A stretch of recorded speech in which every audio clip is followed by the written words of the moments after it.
অগ্রায়ণ মাসে ভুলেও এই দিন তুলসী গাছে জল দেবেন না। তুলসী গাছে জল দেওয়ার নিয়ম। জয় শ্রীকৃষ্ণ, রাধে রাধে, জয় মা লক্ষ্মী। নমস্কার বন্ধুরা, সনাতন ধর্মাবলম্বীদের কাছে প্রতিটি মাসই কোনো না কোনো বিশেষ মাহাত্ম্য বহন করে, কিন্তু অগ্রায়ণ মাস তার নিজস্ব বৈশিষ্ট্যে অনন্য। এই মাসটিকে বলা হয় লক্ষ্মীর মাস এবং এটি ভগবান শ্রীকৃষ্ণেরও অত্যন্ত প্রিয় একটি মাস।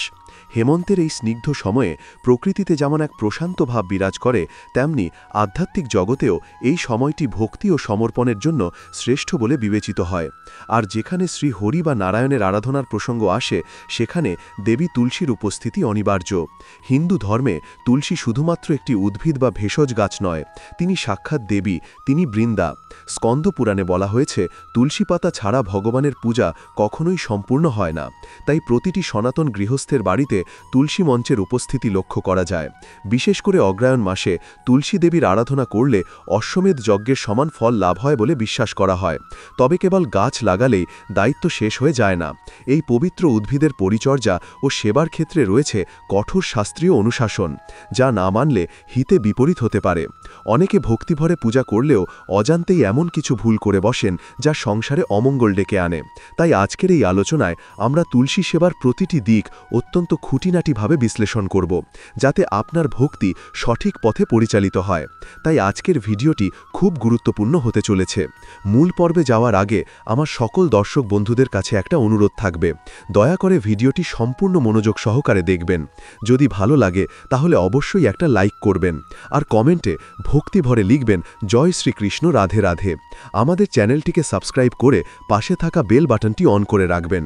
তো চলুন শুরু করা যাক আজকের আলোচনা। তুলসী গাছে জল দেওয়াকে অনেকেই একটি সাধারণ নিত্যকর্ম মনে করেন, কিন্তু শাস্ত্র মতে এটি একটি বিশেষ আধ্যাত্মিক প্রক্রিয়া বা সাধনা। এই সাধনার প্রথম ধাপই হল নিজেকে শুদ্ধ করা।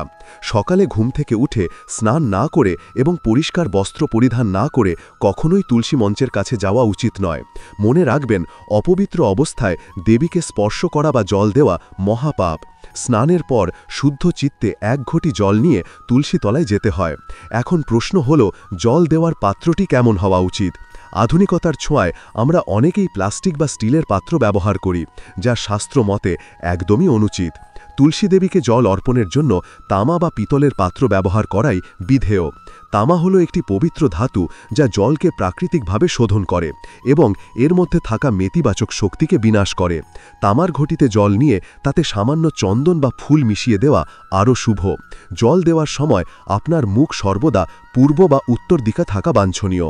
পূর্ব দিক হল সূর্যোদয়ের দিক এবং উত্তর দিক হল দেবতাদের স্থান, কিন্তু কখনোই দক্ষিণ দিকে মুখ করে জল দেবেন না, কারণ দক্ষিণ দিকটি যমরাজের দিক হিসাবে পরিচিত এবং এই দিকে মুখ করে কোনো শুভ কাজ করা উচিত নয়। জল ঢাললেই যে দায়িত্ব শেষ হয়ে যায় তা কিন্তু নয়। জল দেবার সময় এবং পদ্ধতিটিও অত্যন্ত গুরুত্বপূর্ণ। জল দেওয়ার শ্রেষ্ঠ সময় হল ব্রহ্ম মুহূর্ত বা সূর্যোদয়ের ঠিক পর মুহূর্তটি। যখন ভোরের প্রথম আলো পৃথিবীতে পড়ে, সেই সময় তুলসী গাছে জল দিলে এবং সূর্যদেবকে প্রণাম করলে দ্বিগুণ পূর্ণ লাভ হয়। জল ঢালার সময় খুব তাড়াহুড়ো করা উচিত নয়। অত্যন্ত ধীর গতিতে শ্রদ্ধার সঙ্গে গাছের গোড়ায় জল ঢালতে হবে, যাতে মাটি ধীরে ধীরে ভিজে যায় এবং জল সরাসরি শিকড়ে পৌঁছাতে পারে। গাছের গোড়া থেকে মাটি ধুয়ে বেরিয়ে যায় এমনভাবে জল ঢালা উচিত নয়। জল ঢালার সময় মনে মনে বা উচ্চস্বরে তুলসী দেবীর মন্ত্র উচ্চারণ করা আবশ্যক। ওম তুলসী দেব্যয় নমঃ বা তুলসী গায়ত্রী মন্ত্র পাঠ করতে করতে জল অর্পণ করলে সেই জলের পবিত্রতা বৃদ্ধি পায় এবং তা দেবীর চরণে পৌঁছায়। জল দেওয়ার পর অন্তত 3 বার বা 7 বার তুলসী মঞ্চ প্রদক্ষিণ করা উচিত। প্রদক্ষিণের সময় নিজের ইষ্ট দেবতার নাম জপ করা বা তুলসী দেবীর স্তব পাঠ করা অত্যন্ত মঙ্গলজনক। যদি স্থানের অভাবে প্রদক্ষিণ করা সম্ভব না হয়, তাহলে নিজের জায়গায় দাঁড়িয়েই ঘড়ির কাঁটার দিকে 3 বার ঘুরে নেওয়া যেতে পারে। এবার আমরা আসব আলোচনার সবথেকে গুরুত্বপূর্ণ ও স্পর্শকাতর অংশে, যা হল জলদানের নিষেধাজ্ঞা। অগ্রহায়ণ মাসে ভক্তরা অতি উৎসাহে প্রতিদিন তুলসী গাছে জল দেন, কিন্তু এখানেই ঘটে যায় বিপত্তি। শাস্ত্র এবং পুরাণ অনুযায়ী এমন কিছু বিশেষ দিন ও তিথি রয়েছে, যে দিনগুলিতে তুলসী গাছে জল দেওয়া বা স্পর্শ করা কঠোরভাবে নিষিদ্ধ। এই নিয়মটি না জানলে আপনার সমস্ত ভক্তি নিষ্ফল হতে পারে এবং সংসারে অমঙ্গল ছায়া ফেলতে পারে। তাই আজকের এই আলোচনায় আমরা তুলসী সেবার প্রতিটি দিক অত্যন্ত খুঁটিনাটিভাবে বিশ্লেষণ করব, যাতে আপনার ভক্তি সঠিক পথে পরিচালিত হয়। রবিবার হলো সেই বিশেষ দিন যেদিন তুলসী গাছে জল দেওয়া বারণ। পৌরাণিক বিশ্বাস অনুযায়ী রবিবার দিনটিতে তুলসী দেবী ভগবান বিষ্ণুর সেবায় মগ্ন থাকেন অথবা তিনি বিশ্রাম গ্রহণ করেন। এই দিনে জল দিলে বা তাকে স্পর্শ করলে তার বিশ্রামে বা সেবায় ব্যাঘাত মোটে, যার ফলে তিনি রুষ্ট হন। তাই অগ্রহায়ণ মাস সহ বছরের প্রতিটি রবিবারে তুলসী গাছে জল দেওয়া থেকে বিরত থাকা উচিত। এই দিনে দূর থেকে ধূপ ও দীপ দেখিয়ে প্রণাম করাই যথেষ্ট। রবিবারের পাশাপাশি আরেকটি অত্যন্ত গুরুত্বপূর্ণ তিথি হল একাদশী। সনাতন ধর্মে একাদশীর গুরুত্ব অপরিসীম এবং এই তিথিটি ভগবান বিষ্ণুর অত্যন্ত প্রিয়। বিশ্বাস করা হয় একাদশীর দিন তুলসী দেবী ভগবান নারায়ণের মঙ্গলের জন্য এবং বিশ্ব চরাচরের কল্যাণের জন্য নির্জলা উপবাস পালন করেন। একজন উপবাসীকে যেমন জল বা খাদ্য গ্রহণ করানো উচিত নয়, ঠিক তেমনি একাদশীর দিন তুলসী গাছের গোড়ায় জল দেওয়া মানে দেবীর ব্রতভঙ্গ করা। এটি একটি গুরুতর অপরাধ হিসেবে গণ্য হয়। আপনি যদি একাদশীর দিন গাছে জল দেন তাহলে দেবী তুলসীর কষ্ট হয় এবং আপনার পুণ্যক্ষয় হয়।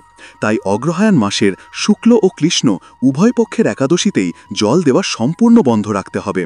এমনকি দ্বাদশীর দিন সকালেও যতক্ষণ না পারণ সম্পন্ন হচ্ছে ততক্ষণ সতর্কতা অবলম্বন করা উচিত। এছাড়া সূর্যগ্রহণ এবং চন্দ্রগ্রহণের সময়ও তুলসী গাছে জল দেওয়া বা স্পর্শ করা বারণ। গ্রহণের সময় পরিবেশের শক্তি নেতিবাচক থাকে, তাই এই সময় গাছকে বিরক্ত না করাই শ্রেয়। অমাবস্যা পূর্ণিমা তিথিতেও অনেক স্থানে জল দেওয়ার বিষয়ে সতর্কতা মানা হয়। বিশেষ করে সূর্যাস্তের পর তো প্রশ্নই ওঠে না। মনে রাখবেন, সন্ধেবেলা হলো তুলসী দেবীর শয়নের সময়। সন্ধ্যের পর গাছে জল দেওয়া মানে ঘুমন্ত দেবীকে বিরক্ত করা। তাই সূর্যাস্তের পর কেবল প্রদীপ জ্বালানোই বিধেয়। জল দেওয়ার মতোই তুলসী পাতা তোলার ক্ষেত্রেও রয়েছে কড়া বিধিনিষেধ। পূজার প্রয়োজনে পাতা তুলতেই হয়, কিন্তু তারও একটি নির্দিষ্ট সময় এবং পদ্ধতি আছে। অকারণে বা বিনা প্রয়োজনে কখনোই তুলসী পাতা ছেঁড়া উচিত নয়। পাতা তোলার আগে হাত জোড় করে দেবীর কাছে অনুমতি প্রার্থনা করা উচিত। রবিবার, একাদশী, দ্বাদশী, সংক্রান্তি, অমাবস্যা, পূর্ণিমা এবং যে কোনো দিন সন্ধ্যের পর তুলসী পাতা ছেঁড়া মহাপাপ। এই দিনগুলিতে পাতা ছিঁড়লে বিষ্ণু পূজা নিষ্ফল হয়। তাই পূজার জন্য প্রয়োজনীয় পাতা আগে থেকেই তুলে রাখা উচিত। তুলসী পাতা বাসি হলেও তার পবিত্রতা নষ্ট হয় না, তাই আগের দিন তোলা পাতা ধুয়ে অনায়াসেই পরের দিনের পূজায় ব্যবহার করা যায়। পাতা তোলার সময় কখনোই নখ ব্যবহার করবেন না। আঙুলের ডগা দিয়ে আলতো করে পাতা ও মঞ্জুরি সংগ্রহ করতে হবে, যাতে গাছের ডালে কোনো আঘাত না লাগে বা গাছ বেশি ঝাঁকুনি না খায়। তুলসী দেবী অত্যন্ত সংবেদনশীল, তাই তাকে কষ্ট দেওয়া থেকে বিরত থাকতে হবে। অনেক সময় দেখা যায় মানুষ স্নান না করেই অপরিষ্কার হাতে পাতা তোলে। এটি ঘোরতর অন্যায়। সর্বদা স্নান সেরে শুদ্ধ বস্ত্রে তবেই পাতা সংগ্রহ করতে হবে। তুলসী গাছ কেবল একটি ভক্তির বস্তু নয়, এটি বাস্তুশাস্ত্রের সঙ্গেও গভীরভাবে জড়িত। একটি বাড়িতে তুলসী গাছ কোথায় বসানো আছে তার উপর নির্ভর করে সেই বাড়ির সুখ শান্তি। বাস্তুশাস্ত্র মতে তুলসী গাছ সর্বদা বাড়ির উত্তর, উত্তর পূর্ব বা পূর্ব দিকে রাখা উচিত। এই দিকগুলোকে বলা হয় ঈশান কোণ বা দেবতাদের দিক। এই দিকে তুলসী মঞ্চ থাকলে বাড়ি থেকে নেতিবাচক শক্তি দূর হয় এবং ইতিবাচক শক্তির প্রবাহ বজায় থাকে। ভুলেও কখনো বাড়ির দক্ষিণ দিকে তুলসী গাছ রাখবেন না। দক্ষিণ দিক হল যম ও পিতৃপুরুষের দিক। এই দিকে তুলসী গাছ রাখলে বা জল দিলে সংসারে অশান্তি, রোগ ব্যাধি এবং আর্থিক ক্ষতি হতে পারে। তুলসী মঞ্জুরি সর্বদা মাটি থেকে কিছুটা উঁচুতে তৈরি করা উচিত, যাতে গাছের পবিত্রতা বজায় থাকে। খেয়াল রাখতে হবে যেন ঝাড়ু, জুতো, স্যান্ডেল বা কোনো আবর্জনা তুলসী মঞ্চের সংস্পর্শে না আসে। মঞ্চের চারপাশ সবসময় পরিষ্কার পরিচ্ছন্ন রাখা একান্ত কর্তব্য। অগ্রহায়ণ মাসে যদি আপনি নতুন তুলসী গাছ লাগাতে চান তাহলে বৃহস্পতিবার বা শুক্রবার দেখে শুভ মুহূর্তে তা রোপণ করা উচিত। কার্তিক ও অগ্রহায়ণ মাসে তুলসী রোপণ করা অত্যন্ত পুণ্যের কাজ। তুলসী গাছের আরেকটি গুরুত্বপূর্ণ দিক হল মঞ্জুরি। গাছে যখন মঞ্জুরি আসে তখন তা দেখতে খুবই সুন্দর লাগে, কিন্তু শাস্ত্র বলছে গাছে অতিরিক্ত মঞ্জুরি রাখা উচিত নয়। মঞ্জুরি হল গাছের জন্য এক প্রকার ভার বা বোঝা। দেবী তুলসী চান তার এই বোঝা লাঘব। তাই মঞ্জুরি একটু বড় হয়ে পেকে গেলেই তা ভক্তি ভরে তুলে নেওয়া উচিত এবং ভগবান বিষ্ণু বা শ্রীকৃষ্ণের চরণে অর্পণ করা উচিত। এতে দেবী প্রসন্ন হন এবং গাছটিও সতেজ থাকে। মঞ্জুরি তোলার সময়ও সেই একই নিয়ম প্রযোজ্য, যা পাতা তোলার ক্ষেত্রে মানা হয়, অর্থাৎ নিষিদ্ধ দিনগুলোতে মঞ্জুরি তোলা যাবে না। অগ্রাণ মাসে নতুন ধানের শীষের সঙ্গে তুলসী মঞ্জুরি দিয়ে নবান্ন বা বিশেষ পূজা করার রীতি গ্রাম বাংলায় আজও প্রচলিত আছে। তবে মঞ্জুরি তোলার সময় খুব সাবধানে তুলতে হবে, যাতে গাছের মূল কাণ্ডে কোনো আঘাত না লাগে। অনেক সময় দেখা যায় পর্যাপ্ত যত্ন নেওয়া সত্ত্বেও তুলসী গাছ শুকিয়ে যায়। বাড়িতে মরা বা শুকনো তুলসী গাছ রাখা বাস্তুমতে অশুভ লক্ষণ। এটি দারিদ্র্য ও দুঃখের ইঙ্গিত বহন করে। যদি দেখেন গাছটি পুরোপুরি শুকিয়ে গেছে, তবে সেটিকে অবহেলায় ফেলে রাখবেন না বা যেখানে সেখানে ফেলে দেবেন না। শুকনো গাছটি সসম্মানে তুলে কোনো পবিত্র নদী, পুকুর বা জলাশয়ে বিসর্জন দেওয়া উচিত। যদি কাছাকাছি কোনো জলাশয় না থাকে, তবে বাড়ির কোনো পবিত্র কোণে গর্ত করে সেখানে পুঁতে দিতে পারেন, যাতে কারো পা না লাগে। গাছটি সরানোর পর সেই স্থানে যত দ্রুত সম্ভব নতুন একটি সতেজ তুলসী চারা রোপণ করা উচিত। অগ্রাণ মাসে তুলসী গাছ শুকিয়ে যাওয়াকে বিশেষ সতর্ক বার্তা হিসেবে দেখা হয়। তাই এই মাসে গাছের জল ও রোদের দিকে বাড়তি নজর দেওয়া প্রয়োজন। অতিরিক্ত জল বা তীব্র রোদ উভয়ই গাছের জন্য ক্ষতিকর হতে পারে, তাই আবহাওয়া বুঝে সেবা করা উচিত। অনেকেই মনে করেন তুলসী অত্যন্ত পবিত্র, তাই যে কোনো দেবতার পূজাতেই এটি ব্যবহার করা যায়। এটি একটি বিশাল ভুল ধারণা। বিশেষ করে ভগবান গণেশ ও দেবাদিদেব মহাদেবের পূজায় তুলসীর ব্যবহার নিয়ে করা বিধিনিষেধ রয়েছে। অগ্রাণ মাসে তুলসী সেবা করার পাশাপাশি এই নিয়মটি জানা অত্যন্ত জরুরি, নতুবা আপনার পূজা বিফলে যেতে পারে। নিচে এই বিষয়টি বিস্তারিতভাবে গল্পের আকারে আলোচনা করা হলো। গণেশ ও শিব পূজায় তুলসীর ব্যবহার কেন নিষিদ্ধ? ১. অজানা পৌরাণিক অধ্যায়। তুলসী পাতা ছাড়া যেমন শ্রী বিষ্ণু বা নারায়ণের পূজা অসম্পূর্ণ, ঠিক তেমনি এমন কিছু দেবতা আছেন যাদের পূজায় তুলসী পাতা ব্যবহার করা শাস্ত্রীয়ভাবে নিষিদ্ধ। এর মধ্যে সর্বাগ্রে আসে সিদ্ধিদাতা গণেশের নাম। আমরা প্রায়শই সব দেবতাকে একই মনে করে ভুলবশত গণেশ পূজায় তুলসী পাতা দিয়ে ফেলি, যা পুরাণ মতে একটি অপরাধ। ব্রহ্মবৈবর্ত পুরাণে এ বিষয়ে একটি চমৎকার উপাখ্যান বা কাহিনী বর্ণিত আছে। পৌরাণিক কাহিনী অনুসারে একদা দেবী তুলসী গঙ্গা নদীর তীরে ভ্রমণ করছিলেন। সেই সময় তিনি দেখতে পান যে তরুণ এবং অত্যন্ত তেজস্বী বিনায়ক গণেশ সেখানে গভীর ধ্যানে মগ্ন আছেন। গণেশের রূপ এবং শান্তভাব দেখে দেবী তুলসী মোহিত হন এবং তার প্রতি আকৃষ্ট হন। দেবী তুলসী তখন গণেশের ধ্যান ভঙ্গ করেন এবং তার কাছে বিবাহের প্রস্তাব দেন। কিন্তু ভগবান গণেশ নিজেকে আজীবন ব্রহ্মচারী রাখার সংকল্প করেছিলেন, তাই তিনি বিনীতভাবে তুলসীর বিবাহের প্রস্তাব প্রত্যাখ্যান করেন। প্রত্যাখ্যাত হয়ে দেবী তুলসী অত্যন্ত ক্রুদ্ধ হন এবং রাগের বশবর্তী হয়ে গণেশকে অভিশাপ দেন যে তার একটা নয় বরং দুটি বিবাহ হবে। এই অভিশাপ শুনে গণেশও পাল্টা অভিশাপ দেন যে তুলসীর বিবাহ হবে এক অসুরের সঙ্গে। পরবর্তীতে এই অভিশাপ ও পাল্টা অভিশাপের ফলেই তুলসীর বিবাহ হয় শঙ্খচূড় নামক অসুরের সঙ্গে এবং পরে তিনি উদ্ভিদ রূপে জন্ম নেন। সেই ঘটনার পর থেকেই ভগবান গণেশ ঘোষণা করেন যে তার পূজায় কখনোই তুলসী পাতা ব্যবহার করা হবে না। তাই আজও গণেশ পূজায় বা গণেশ চতুর্থীতে দুর্ভাঘাস আবশ্যিক হলেও তুলসী পাতা কঠোরভাবে বর্জনীয়। যদি কেউ ভুলবশত গণেশকে তুলসী অর্পণ করেন, তবে তিনি গণেশের বিরাগভাজন হন বলে বিশ্বাস করা হয়। গণেশের পাশাপাশি দেবাদিদেব মহাদেবের পূজাতেও সাধারণত তুলসী ব্যবহার করা হয় না। এর পেছনেও রয়েছে একটি গভীর পৌরাণিক ট্র্যাজেডি। তুলসী দেবী তার পূর্বজন্মে ছিলেন পতিব্রতা নারী বৃন্দা, যার স্বামী ছিলেন পরাক্রমশালী অসুররাজ জলধর, মতান্তরে শঙ্খচূড়। জলধর ছিলেন মহাদেবের অংশ থেকেই সৃষ্টি, কিন্তু তিনি দেবতাদের ওপর অত্যাচার শুরু করেছিলেন। বৃন্দার সতীত্বের প্রভাবে জলধর ছিলেন অমর, তাকে যুদ্ধে হারানো ছিল অসম্ভব। অবশেষে দেবতাদের অক্ষার্থে ভগবান বিষ্ণু ছলনা করে বৃন্দার সতীত্ব ভঙ্গ করেন এবং সেই সুযোগে মহাদেব ত্রিশূল দিয়ে জলধরকে বধ করেন। যেহেতু মহাদেব বা শিব তুলসী দেবীর তৎকালীন বৃন্দার স্বামীকে হত্যা করেছিলেন, তাই তুলসী দেবী মহাদেবকে নিজের আরাধনা থেকে বাদ দিয়েছিলেন। এই কারণে শিবলিঙ্গে সাধারণত বেলপাতা অর্পণ করা হয়, কিন্তু তুলসী পাতা দেওয়া হয় না। তবে কিছু বিশেষ তিথিতে বা বিশেষ প্রসাদ তৈরির ক্ষেত্রে বা কার্তিক মাসে শিবের ওপর তুলসী মঞ্জুরি দেওয়ার কিছু শিথিল নিয়ম কোনো কোনো পুরাণে পাওয়া যায়, কিন্তু সাধারণ নিত্য পূজায় শিবকে তুলসী দেওয়া থেকে বিরত থাকাই শ্রেয়। অন্যদিকে দেবী দুর্গা বা মা কালীর পূজাতেও তুলসী পাতার ব্যবহার সচরাচর রাখা যায় না। শাক্ত ধর্মে বা দেবী পূজায় জবা ফুল ও বেলপাতার প্রাধান্যই বেশি।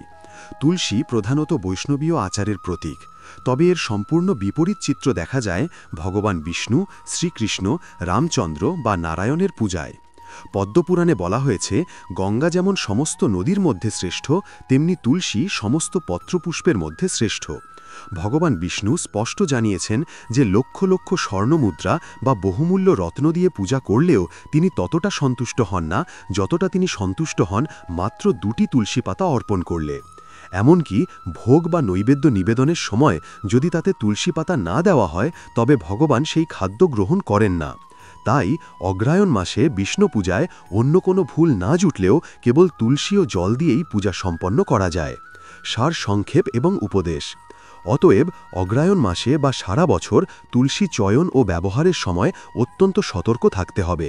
মনে রাখবেন, পাতাটি তুলে সঠিক পাত্রে বা সঠিক দেবতার চরণে অর্পণ করা একান্ত কর্তব্য।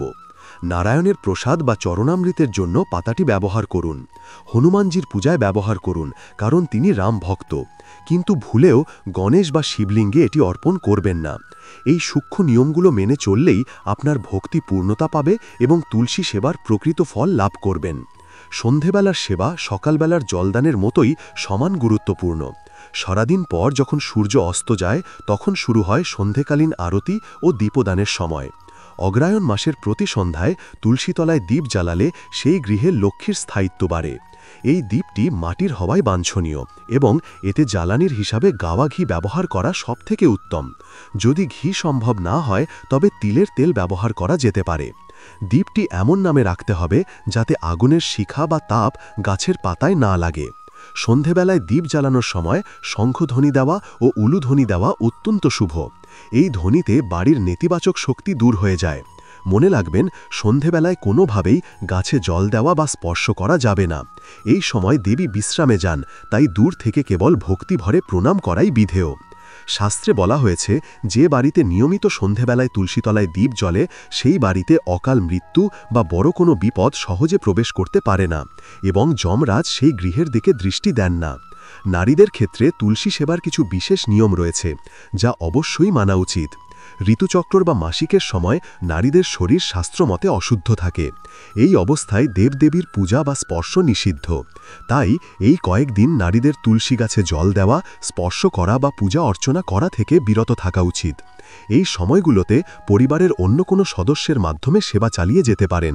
তবে মনে রাখবেন, দূর থেকে দেবীকে দর্শন ও প্রণাম করায় কোনো বাধা নেই। কেবল কায়িক স্পর্শ এবং নৈবেদ্য অর্পণ এড়িয়ে চলতে হবে।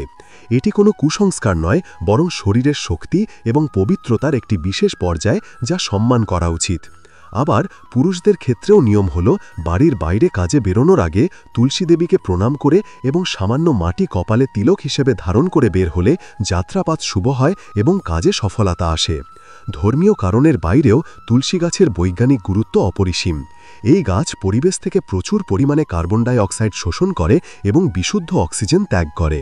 অগ্রহায়ণ মাসে ঋতু পরিবর্তনের কারণে সর্দি কাশি ও জ্বরের প্রকোপ বাড়ে। এই সময় তুলসী পাতা একটি মহাঔষধ হিসেবে কাজ করে। তবে মনে রাখবেন, তুলসী পাতা কখনোই দাঁত দিয়ে চিবিয়ে খাওয়া উচিত নয়। এর বৈজ্ঞানিক কারণ হল, তুলসী পাতায় পারদ বা মার্কারি থাকে, যা দাঁতের এনামেলের ক্ষতি করতে পারে। তাই পাতাটি জল দিয়ে গিলে খাওয়া উচিত। এছাড়াও তুলসী গাছের গন্ধে মশা ও বিষাক্ত পোকামাকড় দূরে থাকে, যা প্রাকৃতিকভাবে আপনার ঘরকে জীবাণুমুক্ত রাখে। শাস্ত্রীয় ভক্তি এবং বৈজ্ঞানিক উপকারিতা উভয় দিক থেকেই তুলসী সেবার গুরুত্ব অনস্বীকার্য। পরিশেষে বলা যায়, অগ্রহায়ণ মাস আমাদের জন্য এক বিশেষ সুযোগ নিয়ে আসে, ভক্তি ও শুদ্ধতর মাধ্যমে জীবনকে সাজিয়ে তোলার জন্য। তুলসী দেবী কেবল একটি গাছ নন, তিনি ভক্তি, মুক্তি এবং পবিত্রতার প্রতীক। তাই এই মাসে বা বছরের অন্য যে কোনো সময় তার সেবার ক্ষেত্রে আমাদের অত্যন্ত সতর্ক থাকা প্রয়োজন। বিশেষ করে রবিবারের বিশ্রাম এবং একাদশীর উপবাসের দিনগুলোতে তাকে বিরক্ত না করা, সঠিক পাত্র এবং সঠিক দিকে জল অর্পণ করা এবং অশুচি অবস্থায় তাকে স্পর্শ না করা, এই নিয়মগুলো মেনে চললে কেবল আমাদের ধর্মীয় কর্তব্যই পালিত হবে না, বরং আমাদের সংসারে নেমে আসবে অনাবিল শান্তি ও সমৃদ্ধি। আসুন আমরা সকলে সংকল্প করি যে শাস্ত্রীয় বিধি মেনে শুদ্ধ চিত্তে তুলসী দেবীর সেবা করব এবং আমাদের অনাগত ভবিষ্যৎ প্রজন্মকেও এই পবিত্র সংস্কারে দীক্ষিত করব। সঠিক জ্ঞান এবং ভক্তির সমন্বয়ে আমাদের জীবন হয়ে উঠুক মঙ্গলময়। প্রিয় বন্ধুরা, ভিডিওটি দেখে যদি ভালো লেগে থাকে এবং উপকৃত হয়ে থাকেন তাহলে অবশ্যই একটি লাইক করবেন। এতে আমরা নতুন ভিডিও বানানোর জন্য অনুপ্রেরণা পাই। আর কমেন্টে শ্রদ্ধা ও ভক্তি ভরে একবার অবশ্যই লিখবেন, জয় শ্রীকৃষ্ণ, রাধে রাধে। এই রকম তথ্যমূলক ভিডিও নিয়মিত পেতে আমাদের চ্যানেলটিকে সাবস্ক্রাইব করে পাশে থাকা বেল বাটনটি অন করে রাখবেন, যাতে এই রকম তথ্যমূলক গুরুত্বপূর্ণ ভিডিও আপনারা নিয়মিত দেখতে পারেন। সকলে ভালো থাকবেন, সুস্থ থাকবেন, আপনার উপর ঈশ্বরের কৃপা সদা বর্ষিত হোক। জয় শ্রীকৃষ্ণ। রাধে রাধে।